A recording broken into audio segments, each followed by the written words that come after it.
الحمد لله الحمد لله الذي خلق السماوات والأرض وجعل الظلمات والنور نحمد الله ونستعينه ونستغفره ونستهديه ونؤمن به ونتوكل عليه ونعوذ بالله من شرور أنفسنا ومن سيئات أعمالنا من يهده الله فلا مضل له ومن يضلل فلا هادي له وأشهد أن لا إله إلا الله وحده لا شريك له وأشهد أن محمدا عبده ورسوله الذي بلغ الرسالة وأدى الأمانة ونصح على هذه الأمة وجاهد في الله حق جهاده حتى أتانا اليقين اللهم صل على محمد وعلى آل محمد كما صليت على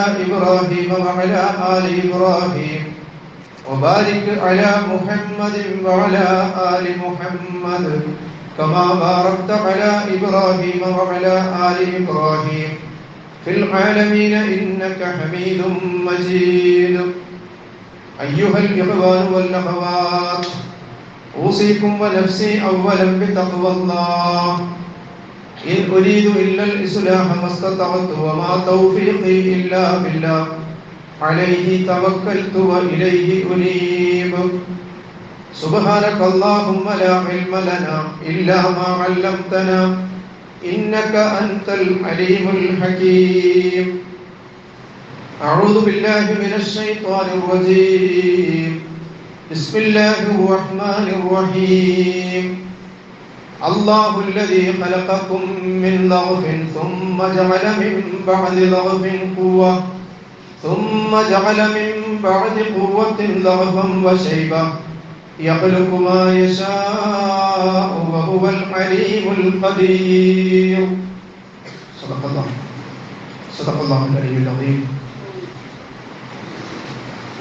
ബഹുമാന്യരായ സത്യവിശ്വാസികളെ വിശ്വാസികളെ, അല്ലാഹു സുബ്ഹാനഹു വ തആലയെ സൂക്ഷിച്ചും ഭയപ്പെട്ടും റബ്ബിന്റെ വിധിവിലക്കുകൾക്ക് ജീവിത ഇടപാടുകളെ വിധേയപ്പെടുത്തി തഖ്വയുടെ താല്പര്യത്തിനനുസരിച്ച് ജീവിതത്തെ മുന്നോട്ട് കൊണ്ടുപോകാൻ അതീവ ജാഗ്രതയോടുകൂടി പരിശ്രമിക്കണമെന്ന് എന്നെയും നിങ്ങളെയും ഓർമ്മപ്പെടുത്തുകയാണ്, വസിയത്ത് ചെയ്യുകയാണ്.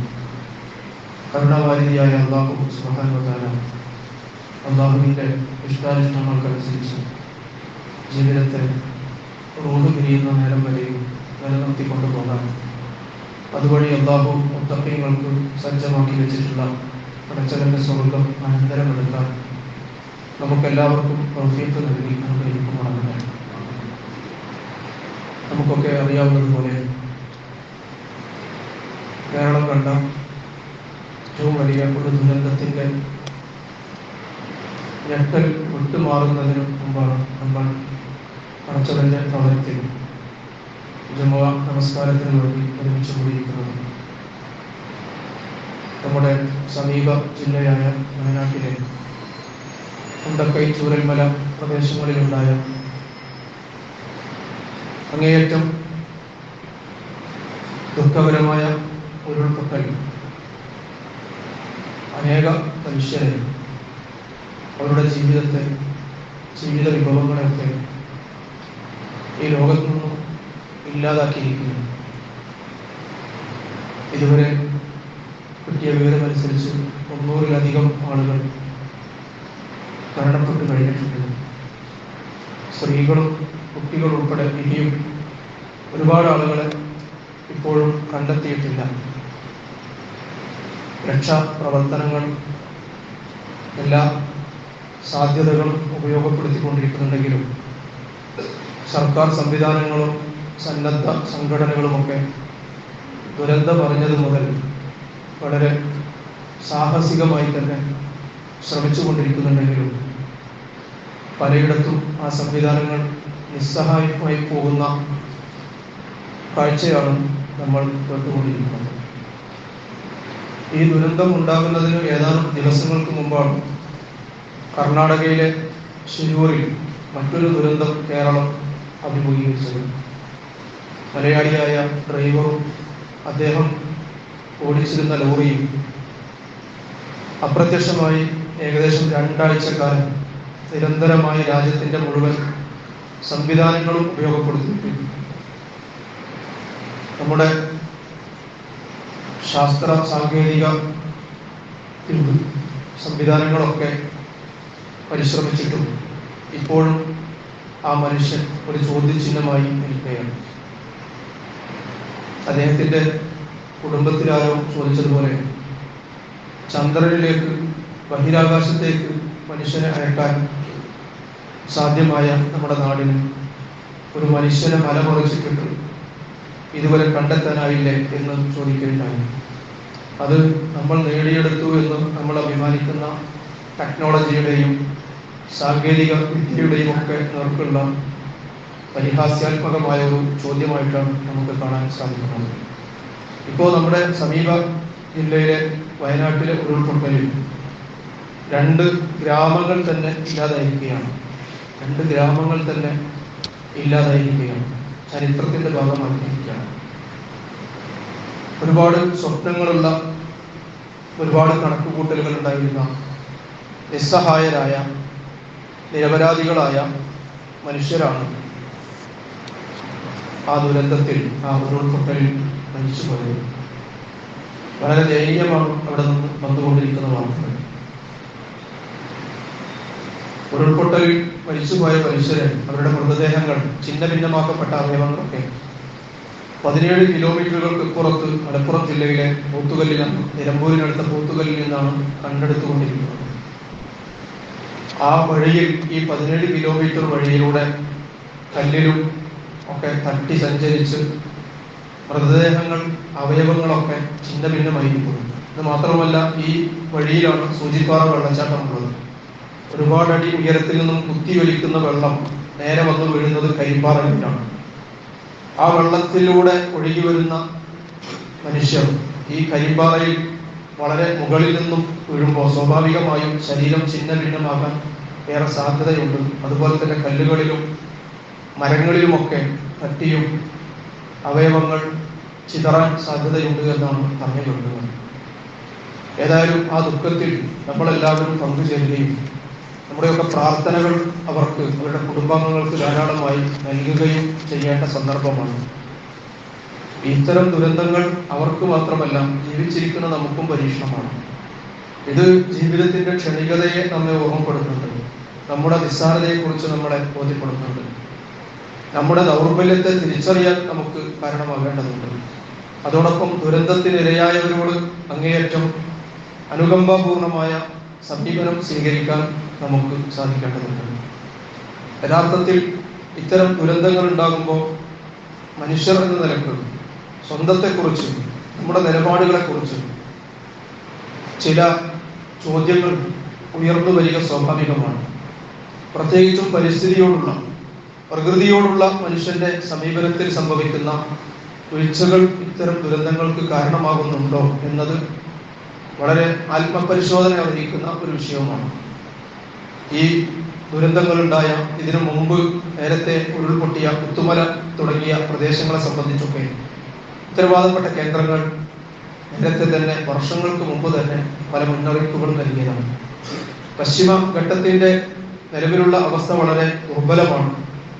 അവിടം ആകെ ഏത് നിമിഷവും വലിയ ദുരന്തങ്ങൾക്ക് കാതോർക്കേണ്ട ഘട്ടത്തിലാണ് പശ്ചിമ ഘട്ടം തകർന്നുകൊണ്ടിരിക്കുന്നത്.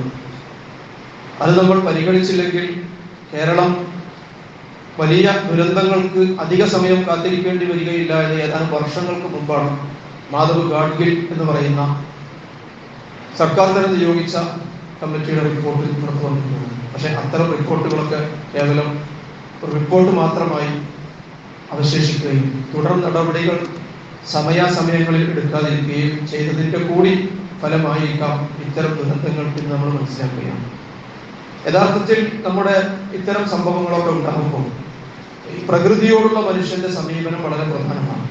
പ്രകൃതി എന്ന് പറയുമ്പോൾ നമുക്കറിയാം, ഈ ഭൂമിയും ആകാശലോകങ്ങളും മണ്ണും അതുപോലെ തന്നെ സമുദ്രവും കടലും കായലുകളും മണ്ണും മലയും അതുപോലെ തന്നെ ഈ സസ്യലതാദികളും ഇതൊക്കെ യഥാർത്ഥത്തിൽ പടച്ചവൻ ഈ പ്രകൃതിയുടെ ഒരു നിലനിൽപ്പിന് വേണ്ടി, മനുഷ്യവാസം സുഗമമായി മുന്നോട്ട് പോകുന്നതിന് വേണ്ടി ഇവിടെ സംവിധാനിച്ചു വെച്ച അള്ളാഹുവിന്റെ നടപടിക്രമങ്ങളാണ്.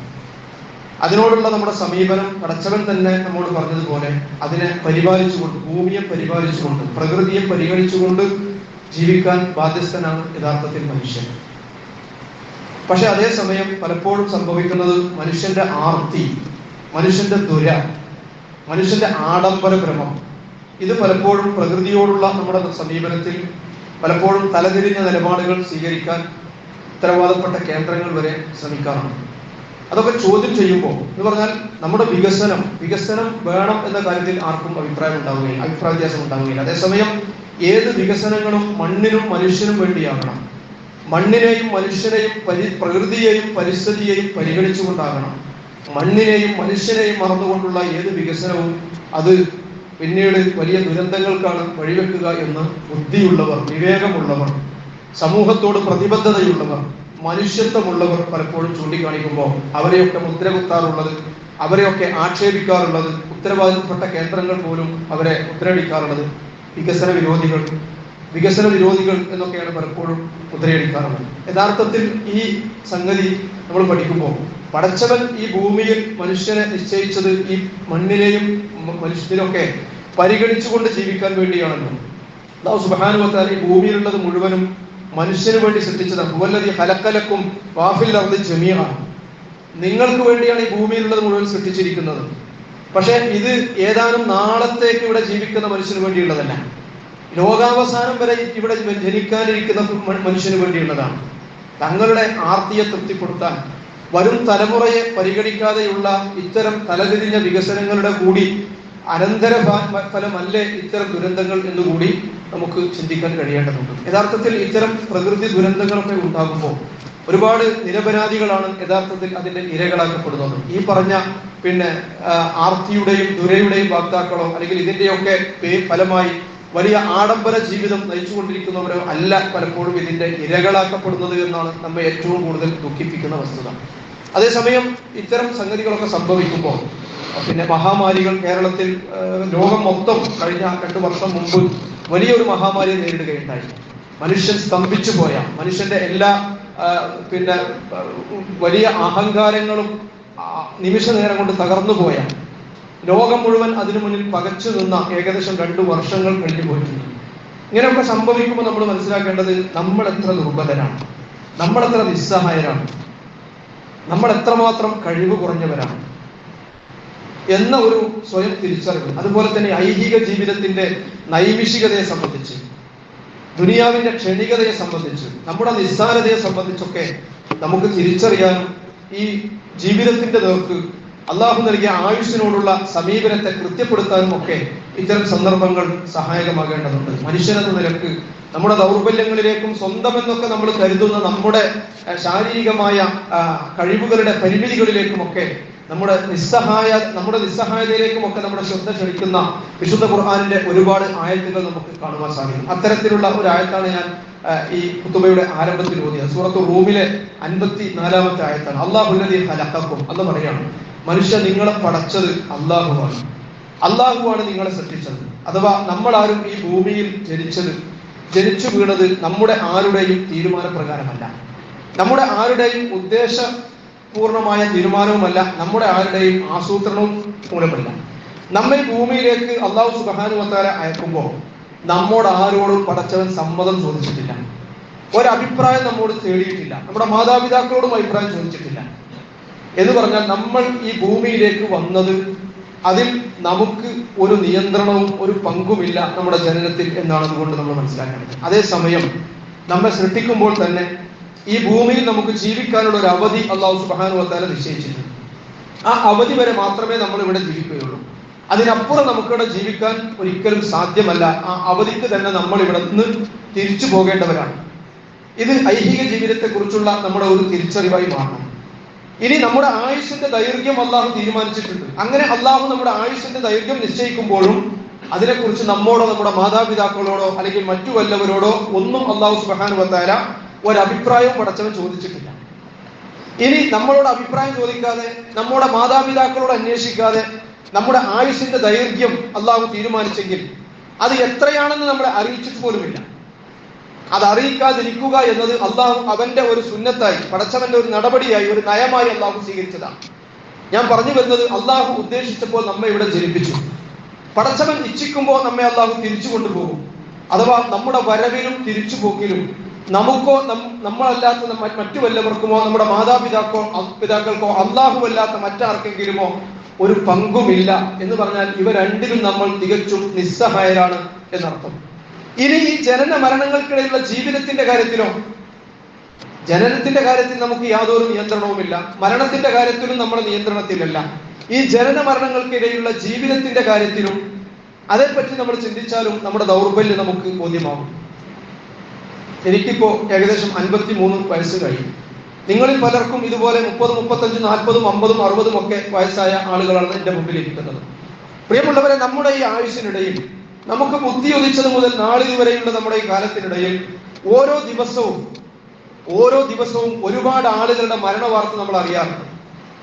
നമ്മുടെ അടുത്തവരും അകന്നവരും നാട്ടിൽ ഉള്ളവരും അല്ലാത്തവരും ഒക്കെ ആയിട്ട് ഒരുപാട് ആളുകളുടെ മരണ വാർത്ത നമ്മൾ ദിവസവും അറിയാറുണ്ട്. അതിൽ പ്രായം കൂടിയവരും കുറഞ്ഞവരും ഒക്കെ ഉണ്ട്. എന്തുകൊണ്ട് നമ്മൾ ആ കൂട്ടത്തിൽ പെട്ടില്ല? മരണപ്പെട്ടു പോകുന്ന, ഓരോ ദിവസവും മരണപ്പെട്ടു പോകുന്ന 10,000-കണക്കിന് ആളുകളിൽ നമ്മളും ഉൾപ്പെട്ടു പോകാതിരിക്കാൻ നമ്മളോ നമ്മുടെ മാതാപിതാക്കളോ പ്രത്യേകിച്ച് എന്തെങ്കിലും ഏർപ്പാടുകൾ ചെയ്തു വെച്ചിട്ടുണ്ടോ? ഒന്നും ചെയ്തു വെച്ചിട്ടില്ലല്ലോ. ഒന്നും ചെയ്തു വെക്കാൻ നമുക്ക് കഴിയുകയുമില്ലല്ലോ. ഓരോ ദിവസവും നമ്മൾ അറിഞ്ഞുകൊണ്ടിരിക്കുന്ന ഹൃദയസ്തംഭനം മൂലം പലരും പെട്ടെന്ന് മരിച്ചു പോകുന്ന വാർത്തകൾ. എന്റെ ഹൃദയം പെട്ടെന്ന് സ്തംഭിച്ചു പോകാതിരിക്കാനുള്ള ഒരു സംവിധാനവും ഞാൻ ചെയ്തു വെച്ചിട്ടില്ല. അതിനെനിക്ക് സാധ്യവുമല്ല. മറ്റാരെങ്കിലും ചെയ്തു വെച്ചതായും എനിക്കറിയില്ല. എന്നിട്ടും എന്തുകൊണ്ട് ഈ 53 വർഷത്തോളം എന്റെ ഹൃദയം മിടിച്ചുകൊണ്ടിരിക്കുന്നു? എന്റെ ഹൃദയം എന്തുകൊണ്ട് ഇതുവരെ സ്തംഭിച്ചു പോയില്ല? പിഞ്ചു കുട്ടികൾ മുതൽ പടുവൃദ്ധന്മാർ വരെ നമുക്കിടയിൽ, നമുക്ക് പരിചയമുള്ളവരും അല്ലാത്തവരും ഒക്കെയായി, ചെറിയ പ്രായത്തിലുള്ള കുട്ടികൾ മുതൽ പടുവൃദ്ധന്മാർ വരെ വലിയ മാറാരോഗങ്ങൾ അനുഭവിച്ചുകൊണ്ട് മരിച്ചുകൊണ്ടിരിക്കുന്നുണ്ട്. അതുപോലുള്ള എന്തെങ്കിലും ഒരു മാറാരോഗം, വൈദ്യശാസ്ത്രം പരാജയപ്പെട്ടു പോകുന്ന എന്തെങ്കിലും ഒരു മാറാരോഗം, കിഡ്നി ഫെയിലിയറോ അല്ലെങ്കിൽ ബ്രെയിൻ ട്യൂമറോ അതല്ലെങ്കിൽ ബ്ലഡ് ക്യാൻസറോ നമ്മെ ബാധിക്കാതിരിക്കാൻ വല്ല മുൻകരുതലുകളും നമ്മൾ സ്വീകരിച്ചിട്ടുണ്ടോ? ഓരോ ദിവസവും നമ്മൾ വാഹന അപകടങ്ങളിൽ ജീവൻ നഷ്ടപ്പെട്ടു പോകുന്നവരെ കുറിച്ച് കേട്ടുകൊണ്ടിരിക്കുന്നുണ്ട്. ബൈക്കിലും കാറിലും ബസ്സിലും തീവണ്ടിയിലും ഫ്ലൈറ്റിലും ട്രക്കിലും ഒക്കെയായി ഓരോ ദിവസവും ഇങ്ങനെ നമ്മളും വാഹനത്തിൽ കയറാറുണ്ട്. നമ്മൾ വാഹനം ഓടിച്ചുകൊണ്ടിരിക്കുന്നുണ്ട്. എന്തുകൊണ്ട് നമ്മൾ കയറിയ വാഹനം ഇതുവരെ നമ്മുടെ മരണ കാരണമായില്ല? നമ്മുടെ നിയന്ത്രണം കാരണമാണോ? നമ്മുടെ മാത്രം നിയന്ത്രണത്തിലുള്ളതാണോ ഇത്തരം അപകടങ്ങൾ? കൊടുങ്കാറ്റ് മൂലവും വെള്ളപ്പൊക്കം ഇതുപോലുള്ള പ്രകൃതി ദുരന്തങ്ങളിൽപ്പെട്ട് നിമിഷങ്ങൾക്കകം 10,000-കണക്കിന് ആളുകൾ മരിച്ചുപോയ വാർത്തകൾ മുമ്പ് നമ്മൾ കേട്ടിട്ടുണ്ട്. പക്ഷെ നമ്മൾ ആരും ഇതുവരെയും അതിൽ ഉൾപ്പെട്ടിട്ടില്ല. ഇപ്പറഞ്ഞ കാര്യങ്ങളിലൊന്നും എനിക്ക് എന്തെങ്കിലും പ്രതിരോധ മാർഗങ്ങൾ സ്വീകരിക്കാൻ, നിങ്ങൾക്ക് ആർക്കെങ്കിലും എന്തെങ്കിലും പ്രതിരോധ മാർഗങ്ങൾ സ്വീകരിക്കാൻ കഴിയില്ലെന്നിരിക്കെ നമ്മുടെ ജീവിതത്തിൽ നമ്മൾ എത്രമാത്രം നിസ്സഹായരാണ്. ഞാൻ പറയുന്നത് നമ്മുടെ ജനനത്തിൽ മാത്രമല്ല, നമ്മുടെ മരണത്തിലും മാത്രമല്ല, നമ്മുടെ ജീവിത സുരക്ഷിതത്വത്തിന്റെ കാര്യത്തിലും നമുക്കാർക്കും ഒരു നിയന്ത്രണമോ സ്വാധീനമോ അധികാരമോ ഇല്ല എന്ന് നമ്മൾ ഒരൽപ്പം ചിന്തിച്ചാൽ മനസ്സിലാവും. അഥവാ ജനന മരണങ്ങളെ സംബന്ധിച്ച് മാത്രമല്ല, അതിനിടയിലുള്ള ജീവിതത്തിലും നമ്മൾ തികച്ചും ദുർബലരാണ്. എന്നാൽ അധിക മനുഷ്യരിൽ മഹാഭൂരിഭാഗവും ഈ യാഥാർത്ഥ്യത്തെ സംബന്ധിച്ച് തികഞ്ഞ അശ്രദ്ധയിലാണ് എന്ന് മനുഷ്യന്റെ ജീവിത ശൈലി പരിശോധിച്ച് നോക്കിയാൽ നമുക്ക് കാണാൻ സാധിക്കും. നല്ല ആരോഗ്യമുള്ള ശരീരവും സാമാന്യം ഭേദപ്പെട്ട ഒരു വരുമാന മാർഗവും സമൂഹത്തിൽ അത്യാവശ്യം മാന്യമായ ഒരു പദവിയും ഒക്കെ അലങ്കരിക്കുന്ന മനുഷ്യൻ കരുതുകയാണ്, ഞാൻ എല്ലാത്തിനും പോന്നവനാണ്, ഞാൻ എല്ലാത്തിനും മതിയായവനാണ്, തന്നെ നിയന്ത്രിക്കാൻ ഒരു ശക്തിയുമില്ല, തനിക്കാരോട് പ്രത്യേകിച്ച് കടപ്പാടുകളൊന്നുമില്ല, താൻ തന്നെ തീരുമാനിച്ചാൽ മതി, താൻ അനുഭവിച്ചു കൊണ്ടിരിക്കുന്ന സൗകര്യങ്ങളുടെയൊക്കെ ഉടമസ്ഥൻ ഞാൻ തന്നെയാണ്, ഇതിന്റെയൊക്കെ നിയന്ത്രണം എനിക്ക് തന്നെയാണ് എന്ന് പലപ്പോഴും മനുഷ്യൻ ചിന്തിച്ചു പോകാറുണ്ട്. പക്ഷേ നിമിഷ നേരം കൊണ്ട് നഷ്ടപ്പെട്ടു പോകുന്ന, നിമിഷം കൊണ്ട് തീർന്നു പോകാവുന്ന ഒരു ആയുസിന്റെ ഉടമയാണ് നമ്മൾ എന്ന് പലപ്പോഴും നമ്മൾ ശ്രദ്ധിക്കാറില്ല. പല കണക്കുകൂട്ടലുകളും പല പദ്ധതികളും പല പ്ലാനിങ്ങുകളുമായി നമ്മൾ ഉറങ്ങാൻ കിടക്കാറുണ്ട്. പക്ഷെ നമ്മൾ ആവിഷ്കരിച്ച പദ്ധതികൾ, നമ്മുടെ കണക്ക് കൂട്ടലുകൾ, നാളെക്കുറിച്ചുള്ള ഒരുപക്ഷെ വർഷങ്ങൾക്ക് ശേഷവുമുള്ള നമ്മുടെ കണക്ക് കൂട്ടലുകൾ പൂർത്തീകരിക്കാൻ നാളെ നമ്മൾ ഉണർന്നെഴുന്നേൽക്കുമോ എന്ന് ഉറപ്പില്ലാത്ത ഉറക്കത്തിലേക്കാണ് പ്രിയമുള്ളവരെ ഓരോ ദിവസവും നമ്മൾ പോയിക്കൊണ്ടിരിക്കുന്നത് എന്ന് നമ്മൾ കാണണം. ഇനി നമ്മുടെ കഴിവും സാമർഥ്യവും ഒക്കെ ഉപയോഗിച്ച് നമ്മൾ നേടുന്നതെന്ന്, നമ്മൾ ആർജിക്കുന്നതെന്ന് നമ്മൾ വിശ്വസിക്കുന്ന അല്ലെങ്കിൽ നമ്മൾ അവകാശപ്പെടുന്ന നമ്മുടെ ആഹാരത്തിന്റെ കാര്യത്തിൽ, നമ്മുടെ അന്നത്തിന്റെ കാര്യത്തിൽ അള്ളാഹ് ചോദിക്കുന്നുണ്ടല്ലോ, അമ്മൻ ഹാദല്ലദീ യർസുഖുകും മിൻ അംസക റിസ്ഖഹു ബൽ ലജ്ജു ഫീ ഖുതുബിൻ വൻഫൂർ. അല്ലാഹു സുബ്ഹാനഹു വ തആല നൽകിക്കൊണ്ടിരിക്കുന്ന ആഹാരം, അന്നം പടച്ചവൻ നിർത്തിക്കളഞ്ഞാൽ, അവനത് പിടിച്ചു വെച്ചാൽ പിന്നെ ആരാണ് നിങ്ങൾക്ക് അന്നം നൽകുക? എന്നാൽ മനുഷ്യൻ പരസ്പരമുള്ള പകയിലും പരസ്പരമുള്ള ദാർഢ്യത്തിലും മനുഷ്യൻ ഇങ്ങനെ കഴിഞ്ഞുകൂടിക്കൊണ്ടിരിക്കുകയാണ് എന്ന്.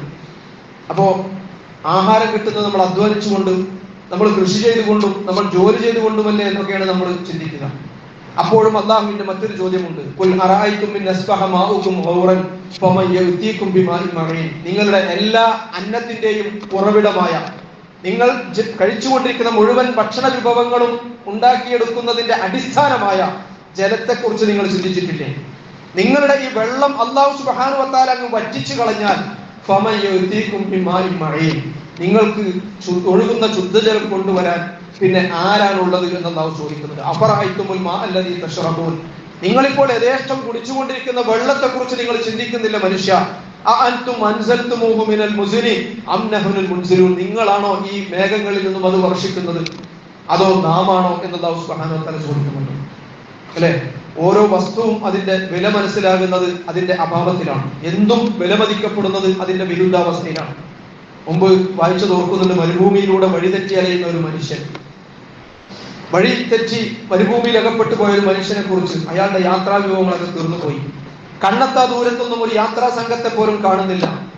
അവസാനം വിശന്നൊട്ടി ദാഹിച്ചു വലഞ്ഞ് മരണത്തെ മുഖാമുഖം കണ്ടുകൊണ്ട് മരുഭൂമിയിൽ ഒരൽപ്പം വിശ്രമിക്കുകയാണ്. നടക്കാൻ, മുന്നോട്ട് നീങ്ങാൻ നിവൃത്തിയില്ലാതെ മരുഭൂമിയിൽ തളർന്നു വീണ മനുഷ്യൻ, കൊടും ചൂട് സഹിക്കാൻ കഴിയാതെ വിയർത്തൊഴുകി ഒരു തുള്ളി വെള്ളം കിട്ടിയാൽ എന്തും നൽകാൻ സന്നദ്ധമായ അവസ്ഥയിൽ അങ്ങനെ അദ്ദേഹം കിടന്നിടത്ത് കിടന്ന് കുറച്ച് ദൂരേക്ക് ചുറ്റുപാടും നോക്കുമ്പോൾ ഒരു പൊതി കുറച്ചകലെ കിടക്കുന്നു.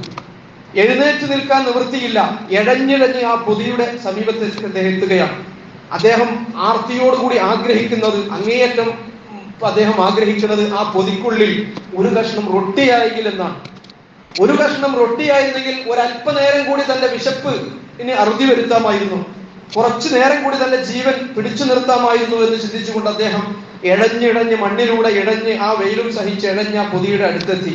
ആ പൊതി കയ്യിലെടുത്ത് തുറന്നു നോക്കുമ്പോൾ വിലമതിക്കാനാകാത്ത സ്വർണ്ണ നാണയങ്ങളാണ് അതിലുണ്ടായിരുന്നത്. വിലമതിക്കാനാകാത്ത സ്വർണ്ണ നാണയങ്ങൾ.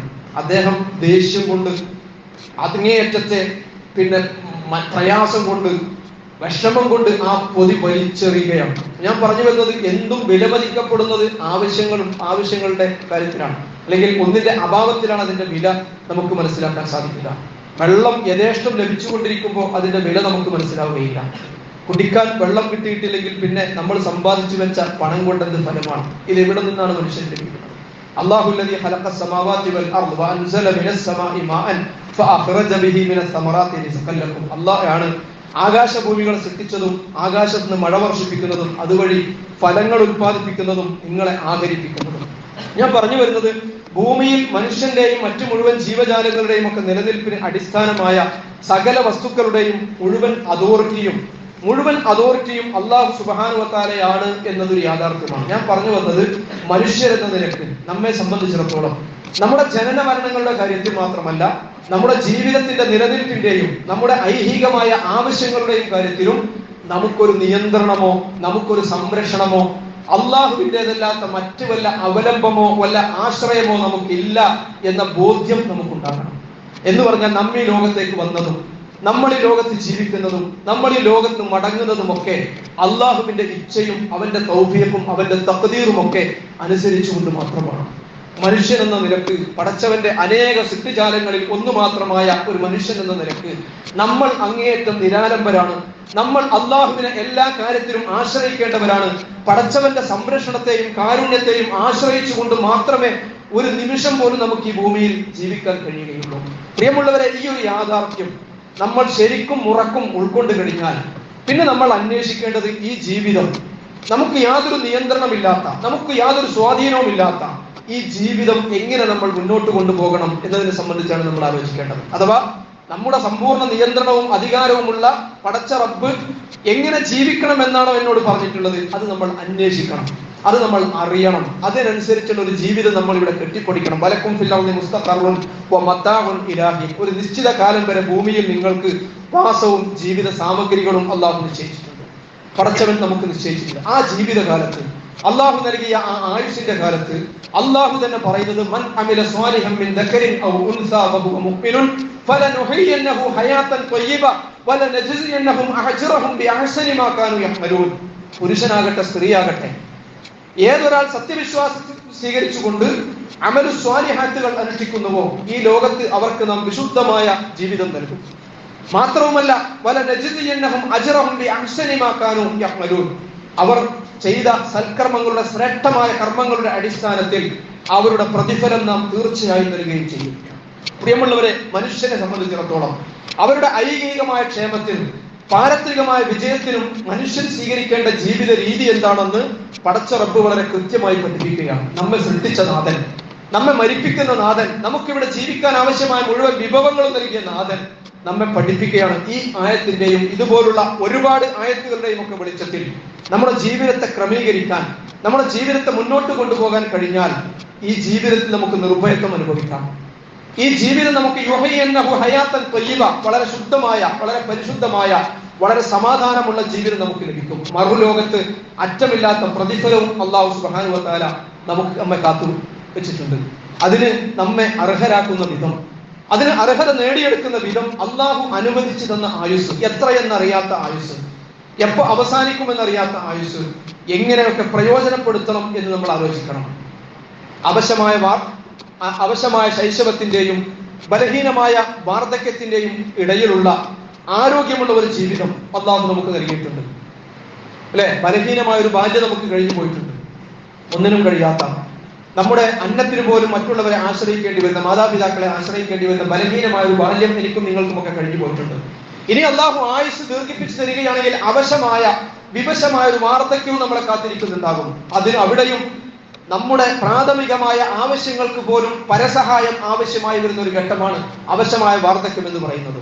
ഇതിന് രണ്ടിനും ഇടയിലും നമുക്കൊരു ജീവിതമുണ്ടല്ലോ. നമ്മളിപ്പോൾ കഴിഞ്ഞുകൂടിക്കൊണ്ടിരിക്കുന്നത് ആ ഒരു ജീവിതത്തിലാണ്. തുമ്മ ജഹല മിൻ ബഅദി ലഅഫിൻ ഖുവ, തുമ്മ ജഹല മിൻ ബഅദി ലഅഫിൻ ഖുവ. അല്ലാഹു ആ ബലഹീനമായ ഒന്നിനും കഴിയാത്ത ആ ബാല്യത്തിന് ശേഷം നമുക്ക് ആരോഗ്യം നൽകിയിട്ടുണ്ട്, നമുക്ക് കരുത്ത് നൽകിയിട്ടുണ്ട്, നമുക്ക് മനസ്സ് ആഗ്രഹിക്കുന്നത് ചെയ്യാൻ ശരീരത്തിന് ശേഷി നൽകിയിട്ടുണ്ട്.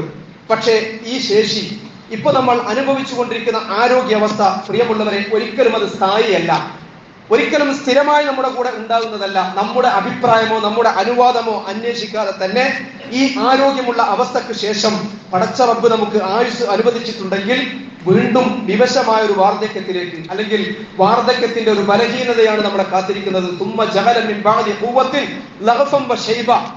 പിന്നെ നമ്മളെ കാത്തിരിക്കുന്നത് വാർദ്ധക്യവും അവശതയുമാണ് എന്ന് സൂറത്ത് റൂമിൽ അല്ലാഹു സുബ്ഹാനഹു വ തആല നമ്മൾ പറയുകയാണ്. ഞാൻ പറയുന്നത്, അമലുകൾ ചെയ്യണമെന്ന് നമ്മുടെ മനസ്സ് ആഗ്രഹിച്ചാലും ശരീരം അനുവദിക്കാത്ത ഒരു അവസ്ഥയിലേക്ക് നമ്മൾ എത്തിപ്പെട്ടാൽ പിറകിലേക്ക് തിരിഞ്ഞു നോക്കിയിട്ട്, കഴിഞ്ഞുപോയ ആയുസ്സിലേക്ക് തിരിഞ്ഞു നോക്കിയിട്ട്, കടന്നുപോകുന്ന യൗവനത്തിലേക്കും തിരിഞ്ഞു നോക്കിയിട്ട് വിരല് കടിച്ചത് കൊണ്ട് നമുക്ക് കാര്യമില്ല.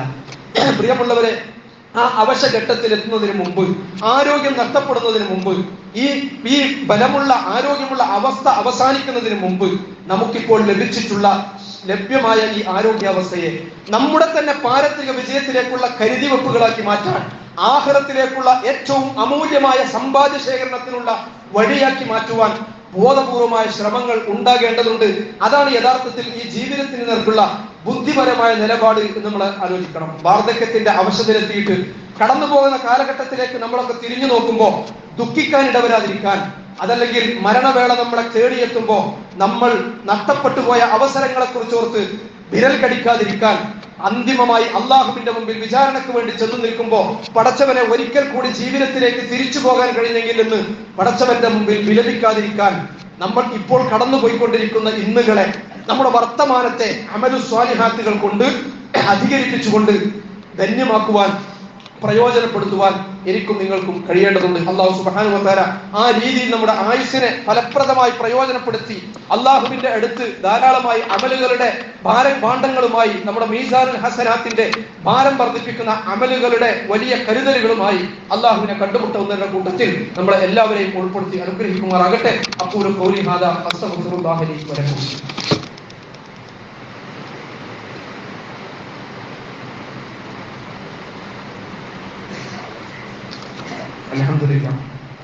الحمد لله الذي أنعم علينا وهدانا إلى دين الإسلام. صلى الله على من لا نبي بعده وعلى آله وصحبه ومن تبعهم بإحسان إلى يوم الدين وجعلنا معهم يا أرحم الراحمين. أيها الإخوان والأخوات، أوصيكم ونفسي ثانيا بتقوى الله. يا أيها الذين آمنوا اتقوا الله ولتنظر نفس ما قدمت لغد واتقوا الله إن الله خبير بما تعملون. സഹോദരങ്ങളെ, ഒരിക്കൽ കൂടി അള്ളാഹുവിനെ സൂക്ഷിച്ച് അവനെ ഭയപ്പെട്ട് അവന്റെ വിധിവിലക്കുകൾക്ക് ജീവിത ഇടപാടുകളെ മുഴുവൻ വിധേയപ്പെടുത്തി ജീവിക്കാൻ എന്നെയും നിങ്ങളെയും ഓർമ്മപ്പെടുത്തുകയാണ്, വസിയത്ത് ചെയ്യുകയാണ്. തുടക്കത്തിൽ സൂചിപ്പിച്ചതുപോലെ നമ്മുടെ നാട് ഈ അടുത്ത കാലത്തൊന്നും അഭിമുഖീകരിച്ചിട്ടില്ലാത്ത അടുത്ത ഒരു പരീക്ഷണത്തെയാണ് നേരിട്ടുകൊണ്ടിരിക്കുന്നത്. ഞാനും നിങ്ങളുമൊക്കെ ആ ഞെട്ടൽ വിട്ടുമാറുന്നതിന് മുമ്പാണ് ഇന്നും ഇവിടെ എത്തിയിട്ടുള്ളത്. പ്രിയമുള്ളവരെ, ആ ദുരന്തം ബാധിച്ച വലിയൊരു വിഭാഗം നമ്മുടെ സഹായം പ്രാർത്ഥിക്കുന്നുണ്ട്. വലിയൊരു വിഭാഗം പല രീതിയിലുള്ള സഹായം ആവശ്യമുള്ളവരാണ് അവർ. രാത്രി ഉറങ്ങാൻ കിടക്കുമ്പോൾ വളരെ സുരക്ഷിതമെന്ന് കരുതിയ അവരുടെ വീടുകൾ രാവിലെ അവർക്ക് കാണാൻ കഴിയുന്നില്ല. അവരുടെ അടുത്ത ബന്ധുമിത്രാദികളെ കുറിച്ച് ഒരു വിവരവുമില്ല. ഇപ്പോഴും ആശുപത്രികളുടെ മോർച്ചറികളിലേക്ക് കുടുംബ ഫോട്ടോയുമായി പലരും വന്നുകൊണ്ടിരിക്കുകയാണ്. നിരനിരയായി കിടത്തിയിരിക്കുന്ന ശാരീരിക അവയവങ്ങൾ, തിരിച്ചറിയാൻ പോലും സാധിക്കാത്ത അവയവങ്ങളിൽ വളരെ പ്രതീക്ഷയോടുകൂടി അവസാനമായി തങ്ങളുടെ വേണ്ടപ്പെട്ടവരൊരു നോക്ക് കാണാനെങ്കിലും കഴിഞ്ഞെങ്കിൽ എന്ന ആഗ്രഹത്തോടു കൂടി അവർ അന്വേഷിച്ചു കൊണ്ടിരിക്കുകയാണ്. വിവരണാതീതമായ കാഴ്ചകളാണ് ആരോഗ്യ പ്രവർത്തകരും സന്നദ്ധ സേവനങ്ങളിൽ ഏർപ്പെട്ടിട്ടുള്ളവരുടെയൊക്കെ വീഡിയോകളിലൂടെയും അവരുടെയൊക്കെ അനുഭവ വിവരണങ്ങളിലൂടെയും ഒക്കെ നമ്മൾ അറിഞ്ഞുകൊണ്ടിരിക്കുന്നത്. ഇത്തരം ദുരന്തങ്ങൾ നമുക്കൊരു പരീക്ഷണമാണ്. നമ്മെ അള്ളാഹു ഇത്തരം വലിയ വിപത്തിലൊന്നും ഇതുവരെ പരീക്ഷിച്ചിട്ടില്ല, അല്ലെങ്കിൽ അകപ്പെടുത്തിയിട്ടില്ല. ഒരുപക്ഷെ നമ്മളും ആകാമായിരുന്നല്ലോ അതുപോലുള്ള പരീക്ഷണങ്ങൾക്ക് വിധേയപ്പെടേണ്ടവർ. പക്ഷെ പടച്ചവൻ നമ്മോട് ഔദാര്യം കാണിച്ചിരിക്കുകയാണ്. അതല്ലെങ്കിൽ ആ പരീക്ഷണത്തിൽ അകപ്പെട്ട മനുഷ്യർ നമ്മുടെ മുമ്പിൽ ഒരു പരീക്ഷണമായി ഇന്ന് അള്ളാഹു തന്നിരിക്കുകയാണ്.